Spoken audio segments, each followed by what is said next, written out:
The galaxy was wide, filled with empires, kingdoms, and ancient civilizations. Great powers ruled the stars with iron fleets, and countless species paid tribute to them.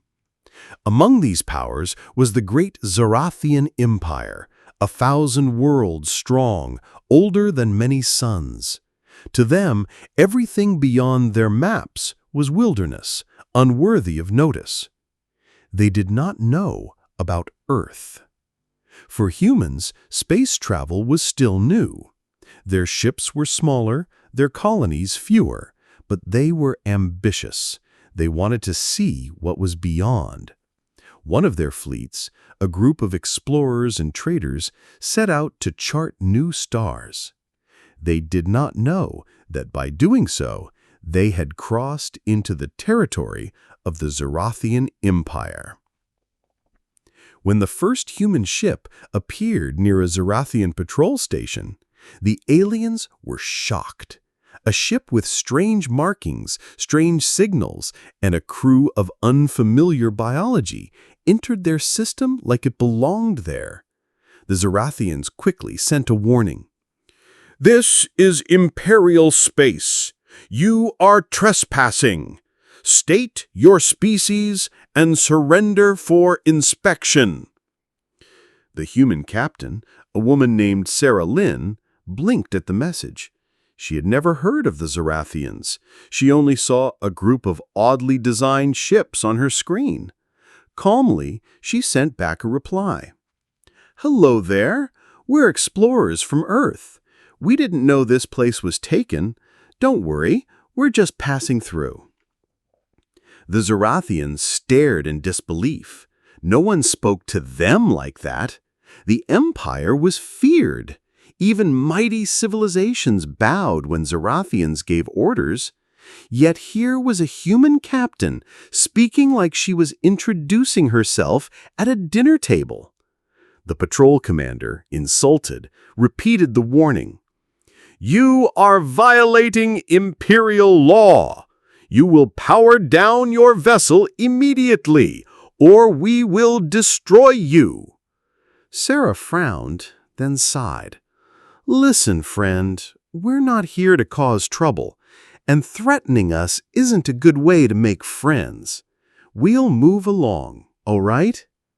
The Zarathians fired a warning shot, a bright lance of energy that cut across space near the human ship. Any other species would have panicked, surrendered, or begged for mercy. The humans did none of that. Instead, Sarah calmly turned to her crew. "Well, they're serious. Charge the shields. If they fire again, fire back." And so, for the first time in history, human weapons struck a Zarathian patrol. The human ship was smaller, but their missiles were fast, clever, and guided by cunning algorithms. 2 Zarathian ships were damaged before they realized these weak newcomers could fight. The humans then jumped to faster-than-light travel and escaped. The Zarathians were humiliated. They sent word to their empire. A new species had entered their space and dared to resist. The news spread across the galaxy. Some species laughed, others shook their heads. They all said the same thing. "The humans do not understand what they have done. They have angered the Empire." The Zarathians prepared fleets. They expected humans to kneel once the weight of the Empire pressed on them. That was how it always worked. But when the Zarathians sent their demands to Earth, they received a strange answer. The human ambassador, speaking before the imperial court through a holographic channel, smiled warmly. "Oh, hello. We didn't know this was your space. We'll be careful, of course, but understand we travel where we must. We don't accept chains. If you'd like to trade or talk, we'd be happy. If you'd like to fight, well, we'll defend ourselves. Up to you." The court roared with anger. No one had ever spoken to them like that. Not even great powers dared to say no. Yet here was a human captain speaking like she was introducing herself at a dinner table. The emperor ordered an invasion. The first clash came at the rim of Varnus. Human explorers had built a small station there, mining resources. The empire sent a fleet of 50 warships, sleek and armed with plasma cannons. They expected to crush the humans in minutes. But when they arrived, they found the humans ready. The human station was defended by only 10 ships, but they fought in strange patterns. Instead of lining up in formation, they scattered, weaving through the larger fleet. Missiles, drones, and railguns filled the void. The Zarathians laughed at first, calling it chaos. But then their ships began to explode.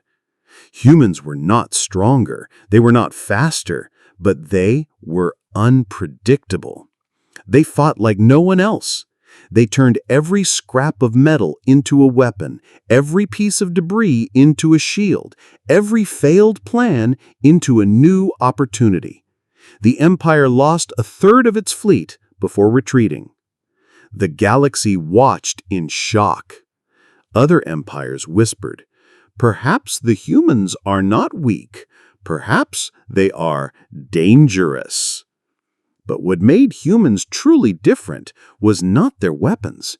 It was their attitude. They did not fear the Empire. They did not kneel. They laughed, traded jokes, and treated the whole war as if it were another challenge to overcome. A Zarathian prisoner once reported that during battle, humans played music over their comms. Music! While